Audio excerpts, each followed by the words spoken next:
The first thing first is that there is a certain ongoing conflict still in Syria. In the west coast, a lot of things happened. In the south, we have seen fight between the Druze and the HTS government and Israel's intervention to the entire thing. So I'd like to ask, what is your general experience in Syria? Then we will move on to more specific parts of the country. Well, just to be clear, so nobody watching this misunderstands, I'm not a journalist. I wasn't in Syria as a journalist. I was there as a think tanker. So I wasn't looking for stories. It was more to have a sense of what are the state of things and how will it affect U.S.-Syria relations from a think tank policy perspective. But my sense of Syria, you know, it's not a failed state. So some people might think it's a failed state. When you're in Syria, and I don't just mean in central Damascus, where everything's fine, but I'm talking about even outside of Damascus. It doesn't feel like a failed state. It feels like a functioning state, but a state with a lot of problems. For one, it doesn't feel as if the sanctions have been lifted. The sanctions have been paused by the Trump administrations, but they haven't been lifted. And so foreign investors know that that could be reversed at any moment. Now, there might be some international investors in country-backed investments, such as Gulf investment, that's willing to take on that kind of risk. But if you're a private sector investor, you're not going to take on the risk of Syria when you know that sanctions could be reimposed at any time because they're merely paused.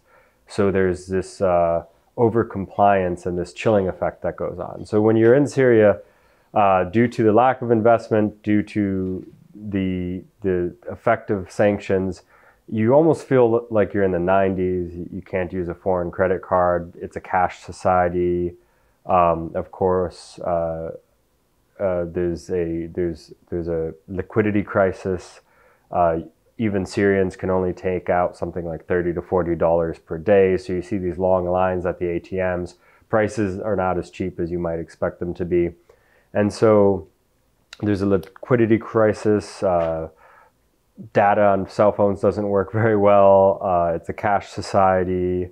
Foreign credit cards don't work. And so you feel like you've stepped back in time a bit. But it's still a functioning state. But it's a state that is not currently unified. And what I mean by that is that you enter Syria, you get a visa from the current government. That doesn't truly give you access to the entire country. If you wanted to go to the northeast, you'd still have to get permission from the SDF. If you wanted to go to Sueda and you got permission from the government in Damascus, you'd still have to safely do it, get permission from the Druze militias. So we're talking about a state that doesn't have territorial control over the entire country. And we're talking about a country that's functioning, but has serious roadblocks to truly being able to deliver as a state for all of its citizens. Mm-hmm. If we go more specifically to the certain locations in Syria, more like the western coast of Latakia and Tartus, it has been a position of conflict recently. In the recent months, we have seen a lot of sectarian violence happening between different groups in the western coast, and we saw that some of the conflict still continues up to this day. So you traveled to Latakia, and what is your experience there? What did you see? How is the situation? You could only know so much as an outside observer, but first of all, to place the coast of Syria into context, I mean, that's where the Alawites live, but it's not only Alawite. Of course, it has many Sunnis as well, and we'll just say the Alawite is a different sect, and it was the sect from which the Assad regime came from. But I think there's this belief among many Sunnis in Syria that, well, the Alawites had this position of privilege. In reality, that's not the case. the Assad regime underinvested in the coast, underinvested in the Alawite areas, and actually kept them in relative poverty to keep Alawites dependent on the Assad regime itself. And so that's why you saw Alawite men joining the army and becoming civil servants, because that was the only pathway for them to earn money, really. There wasn't this kind of business development in that part of the country. But nevertheless, that's not necessarily the perception among Sunni Arabs, and they feel that, well, these were people who were privileged. They didn't experience the war the same way that the rest of the country might have, especially areas that were outside of regime control, that were bombarded by the regime. And so I think there's, on the one hand, a great deal of resentment for Alawites, and on the other hand, there's a certain degree of sectarianism that has religious underpinnings to it. And so what happened was you saw these massacres that occurred. And I'm not an expert on this by any means, but you saw these massacres that occurred in March. And I think Reuters, their investigation cited 1,500 killed. Some people have cited figures that are much higher than that, 2,000 to 4,000 killed.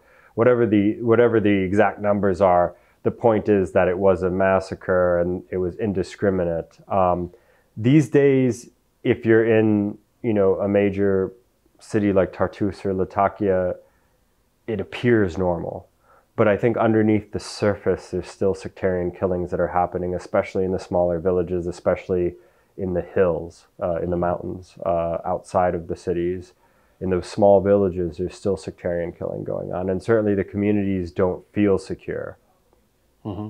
So the Druze situation was also in a similar sense to what happened in the western coast. We have seen sectarian violence taking place between the Bedouin tribes and the HTS government and the pro-Israeli Druze fighters. So what is the situation in Sueda? Where does that conflict is going to escalate towards? Well, keep in mind there's different Druze militias and not all of them are pro-Israelis, but I don't think that the Druze can fully separate from the central government in Damascus. They're reliant on supplies that come from the rest of Syria.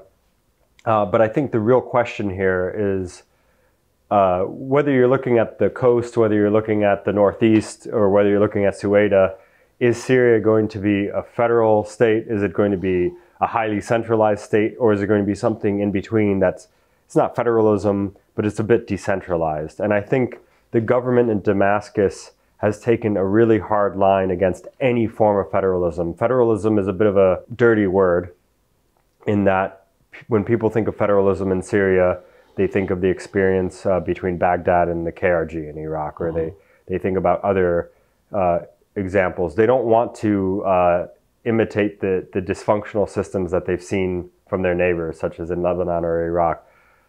So they're very committed to having this unified, complete control.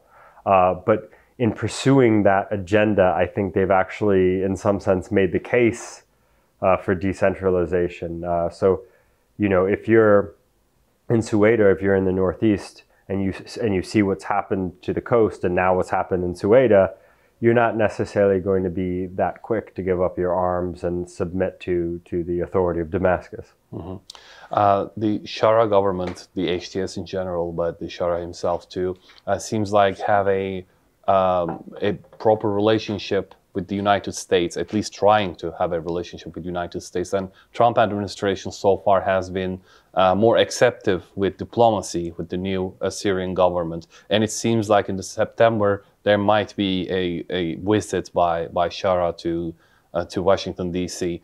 What do you think that the diplomacy between two countries is going to emerge into? You just mentioned that the sanctions are not completely lifted, but they are frozen, they are paused.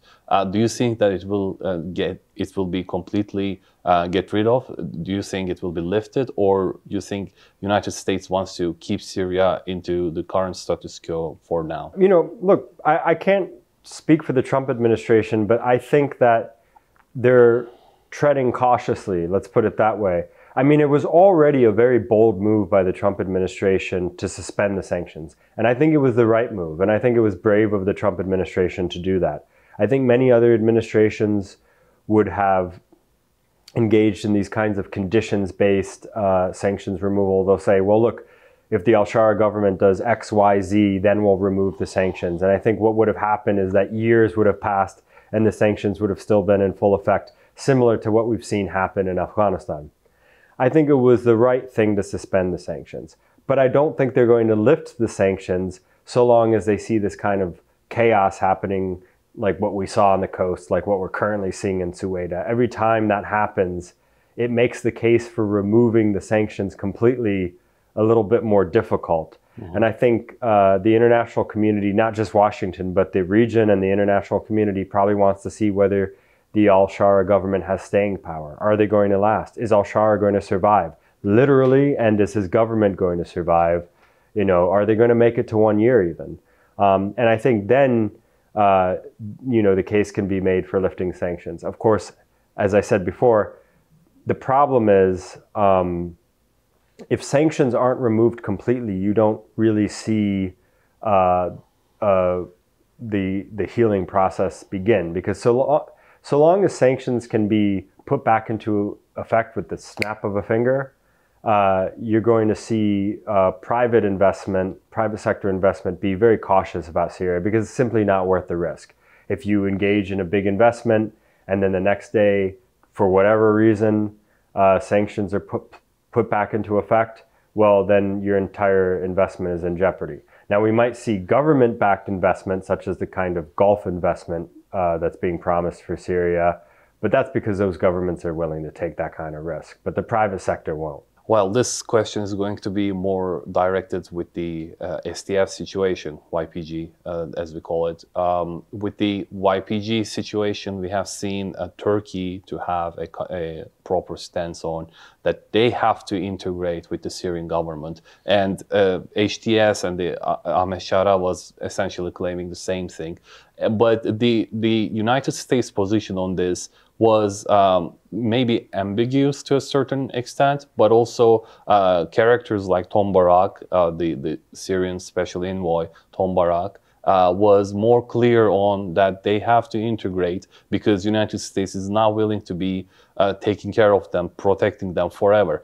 And from what I remember, before Donald Trump was elected, in the writings of Project 2025, which included lots of institutions, conservative institutions that helped him on the presidential transitioning era, that they were claiming United States must change their policies regarding YPG, and they were claiming the same thing that Tom Barak said, which PKK equals to YPG for the first time since YPG came to reality, that they need to change their policy of defending and supporting them because that pushes Turkey away from NATO and from the West towards countries like China, to Russia, to the other side. So what do you think the strategy of United States is currently regarding SDF? Well, look, for a long time, I think the United States government engaged in this kind of semantics about what was the SDF. Well, you have the PKK, the SDF, the YPG, and these are all different things. And I think nobody in Turkey believed that. And I think we can be honest now that the YPG and the SDF are integrated and have deep links to the PKK. And I think the problem is that when ISIS emerged in Syria and Iraq, that became the primary threat from Washington's point of view. And so Washington was willing to partner with the SDF to counter this threat. But from Turkey's perspective, and this is just Turkey's perspective, I'm not saying this is objective truth, but it was almost as if Washington was partnering with, you know, Al-Qaeda. You know, I say that, it might sound hyperbolic, but I say that because I think that perhaps some of the viewers who are watching this, and in English at least, you know, might not understand the weight that the PKK has among Turks, you know, and the thousands of people who have been killed by the PKK. And so from Turkey's perspective, Washington was partnering with one terrorist organization to fight another terrorist organization. And if we look at the root of this partnership, such as the Battle of Kobane, From the Turkish perspective, one terrorist group was fighting off another terrorist group. From, you know, Washington's perspective, I think it's different.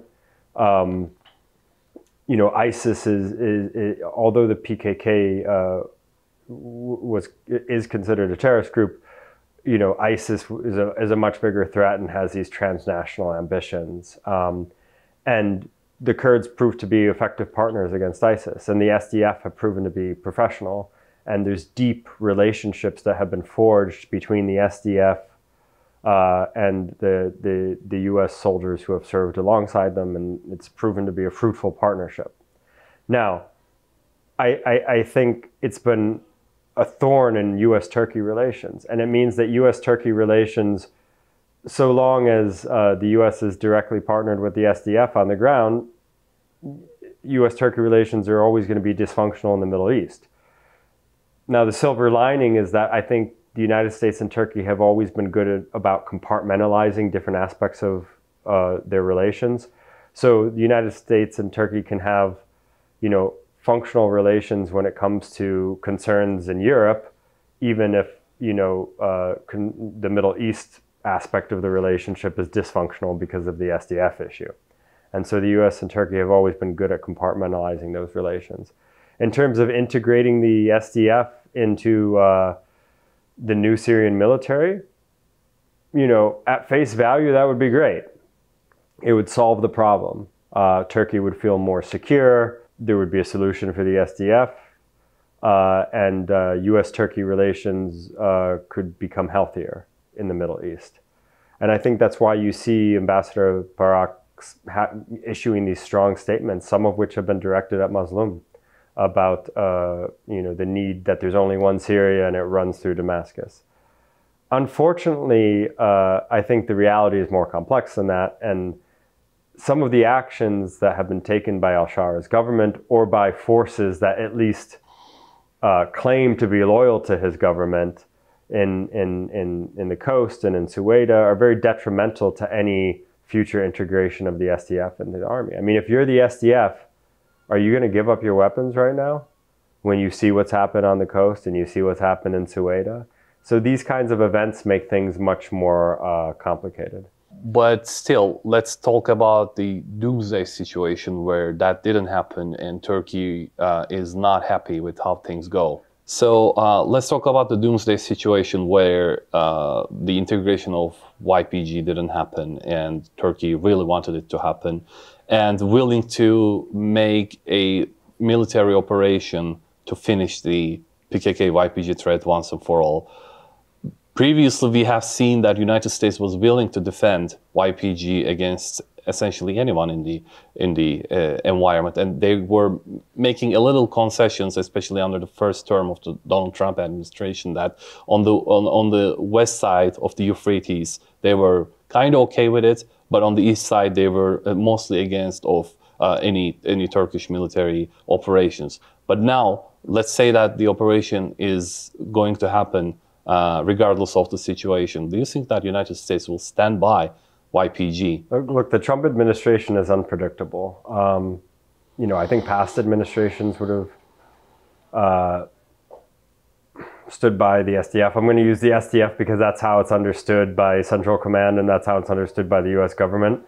They would have stood by the SDF, but you know, this administration, maybe not. I would say that it's probably in Turkey's interest to have a bit of strategic patience before they engage in that kind of operation. I think right now, you know, it would be better for everyone if this process happened diplomatically. And I think it takes time for organizations to understand the position they're in, to accept it at the leadership level and communicate it to their cadres. And I think it's worth giving the SDF time to sort of internalize their predicament.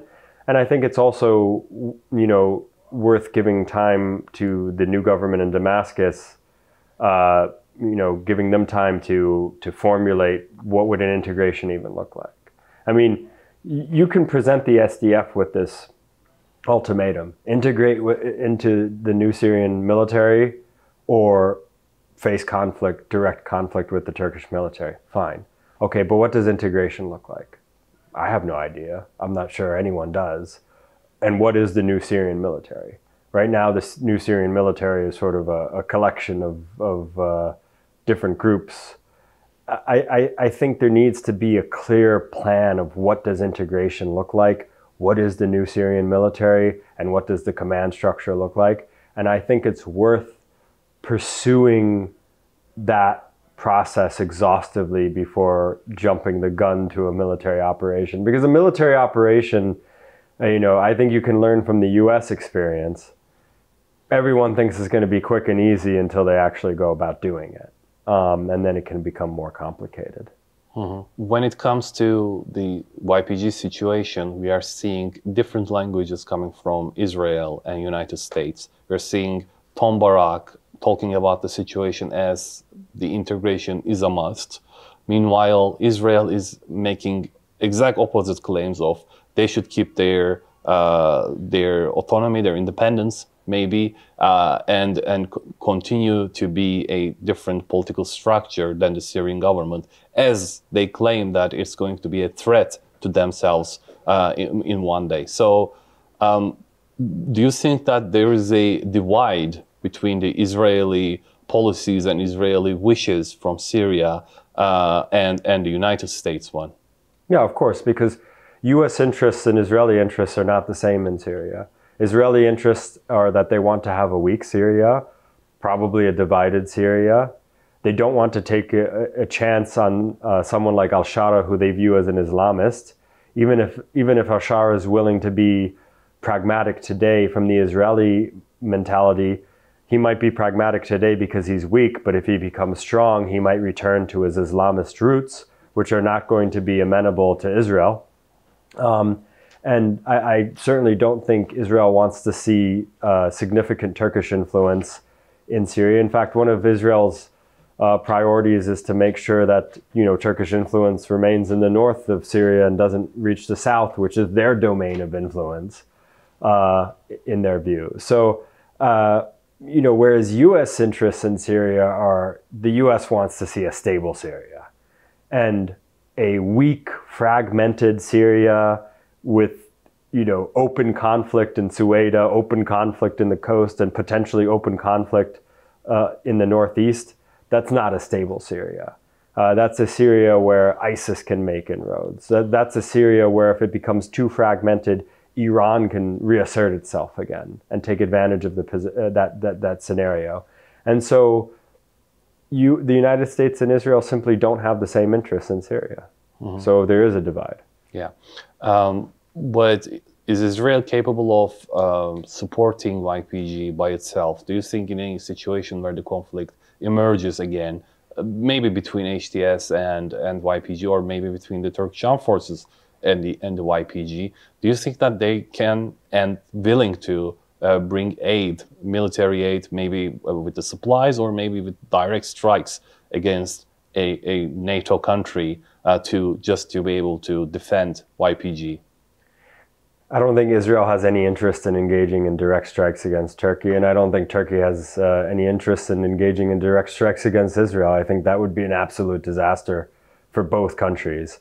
No matter how contentious the relationship has ever been, and it's, as you know, it's had ebbs and flows, and right now, it's very low.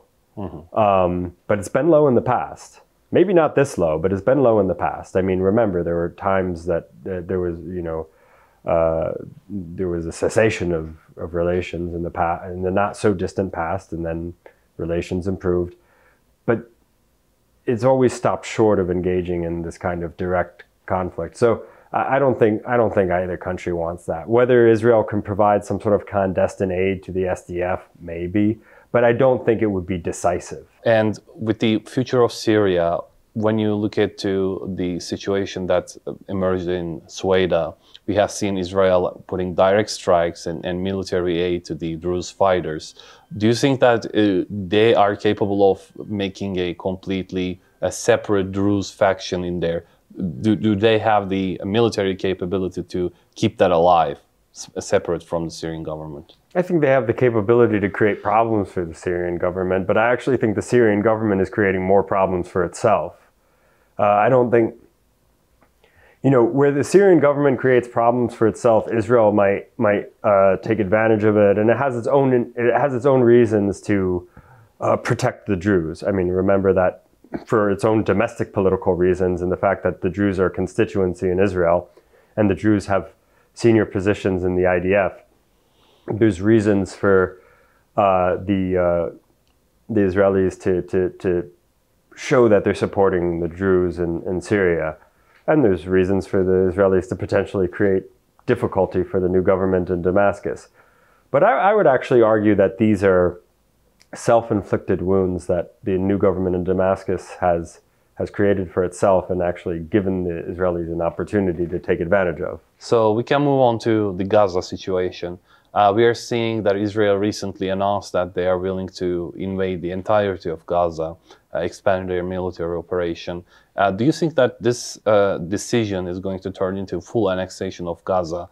What do you think is going to happen with the Palestinians that live there? What is their initial the end plan for Israel to pursue in there? You know, I have to be honest with you. I'm out of the prediction business, in that I don't believe in making a singular prediction, because everybody's predictions, and they're almost always wrong. But I can outline a few different scenarios that could happen. You know, I think there's elements within Netanyahu's coalition, and perhaps Netanyahu himself, who believe in full annexation of Gaza, and they see that as a prelude to full annexation of the West Bank, by the way. Which is, you know, from a biblical sense is more important, you know, to the settler movement and to the right-wing Israeli political movement than Gaza. I think, you know, others might just want to continue to engage in this whack-a-mole strategy of trying to eliminate whatever remaining Hamas cells exist, regardless of how many civilians die. And the aim isn't necessarily to annex Gaza, but they're going to keep bombarding Gaza indefinitely. And then I think there's and you might have seen recently that many former IDF generals and directors of Mossad and other parts of Israel's security community, many of them retired, but who held senior positions, have said to stop the madness and bring an end to the war in Gaza. And I think if you look at the security elite of Israel, they don't want to see the annexation of Gaza or the continuation of the war in Gaza, for obvious reasons, because actually it's bad for Israel's long-term security, and it's certainly its long-term reputation, and reputational costs will matter, you know, down the road. When you look at the European countries, they are following a new policy regarding the Palestine and Israel conflict. We're seeing many countries, started with France and then followed by United Kingdom, that they are willing to recognize the Palestinian state in the next month, actually. So there was also a lot of reaction coming from Israel to oppose this, to not let this happen, and even United States under Trump administration. So why do you think that the European countries change their minds on this? Why do you think they're pursuing a certain strategy like that? Are they trying to be genuine on this, or is this a negotiation tactic for something else? No, I actually do believe it's genuine. I think there's this belief that if you recognize it in principle, it sets the stage for there to be a real negotiation process. It's also just the bare minimum at this point, and it should have happened a long time ago. And perhaps had it happened a long time ago, much of this could have been avoided. Well, the U.S. and the Israeli relations was also under a lot of not controversy, but discussions in the last maybe since the 7th of October. Biden administration was claiming that they're not very happy with how Netanyahu was conducting this war. But after Trump came, people expected them to be 100% on the same page in most of the situations. But there were little points where the opposite argument was getting stronger. One of them was Mike Waltz, the national security advisor of Trump, was fired, and many parts of the mainstream media in the United States claim that he was fired because of his relationship with Israel. And then the 12th Day War started between Israel and Iran, and United States joined the war for a incredibly short period of time, where they bombed the nuclear facilities in Iran, but they refused to continue the conflict to push a regime change. So do you think that the Trump-Netanyahu relationship is 100% on a good side, or you think that there might be a potential breakup in any time soon? I think a breakup is unlikely, but I wouldn't call it necessarily, a great relationship either. But I think Trump has allowed himself to be manipulated by Netanyahu at times. The war between Israel and Iran is a perfect example. The United States had been conducting effective diplomacy on the nuclear issue with Iran. It had only just begun. These kinds of negotiations take many, many months to complete. Trump's negotiations during his first term with the Taliban took something like 18 months, I think. And that was a much simpler issue. The nuclear issue is very technical and complex. And of course, it was Trump himself who had left the JCPOA to begin with, which adds another layer of complexity, because the Iranians can't be seen, they need to save face and not be viewed as completely capitulating to someone like Trump, who not only left the JCPOA, but also killed Qasem Soleimani. So it's complex for the Iranians. But nevertheless, before that war began, the negotiations were actually making progress, and they were due to meet in Oman again. We saw Israel begin this war in Iran, and as soon as the Trump administration saw that at a tactical level it was going well, I think he couldn't help himself, and so he joined. The Israelis are tactically very good, but they lack strategy. And that's what we saw happen when the US joined. It was tactically a great success in many ways, but it was strategically ridiculous. And I don't even think in the long term it will, I think it's pretty much the consensus that it won't set back Iran's nuclear program. It's made future negotiations incredibly costly. And the irony, even from a regime change perspective, I think it's actually solidified the regime's stranglehold on power, rather than made it more likely that there will be a regime change. Of course, the Iranians paid a high price. They lost a lot of their senior members of the IRGC, and right now there's a witch hunt going on inside Iran for who has been collaborating with outside powers, and I think there's an extreme sense of paranoia. But on the other hand, if you're the Iranian regime, you might sit back for a moment and think, okay, the Israelis and the Americans were actively bombing the most sensitive sites in Iran. They were assassinating some of the senior-most members of Iran's security apparatus. And yet the people of Iran didn't come out into the streets and clamor for regime change. So maybe we're actually more secure than we thought we were. But do you think that this conflict is going to start again? Everyone sees this ceasefire as a very short period up until the conflict emerges again. Israel still wants to pursue a regime change in Iran, and we don't really know what the United States wants for the entirety of the region. So what do you think is the US's final goal for Middle East? Do you think that if Israel goes into a more serious way of pursuing regime change, do you think the United States under Trump administration or anyone else in the future, they're going to join in? Well, Israel can't create a regime change on its own. Israel would need the United States for that. You can't bomb yourself into a regime change. When the United States engaged in regime change in Iraq, it wasn't from its bombing campaign of Baghdad. It was from a ground invasion. Israel can't conduct a ground invasion and occupation of Iran, and the United States, even under the Trump administration, perhaps especially under the Trump administration, is not willing to do that. So I don't think there's going to be a regime change. If the Iranian people rise up on their own and there's some mass movement against the regime, that maybe that would be a different scenario. But no, I don't think there's going to be a regime change. Will there be future strikes on Iran? Perhaps. Lastly, I want to ask you on the the general picture in the Middle East for United States, we are hearing a lot of comments. Some people claim that U.S. wants to leave. Some people claim that no, they want to solidify their existence in the entirety of the Middle East. What do you see? Do you think that United States is going to?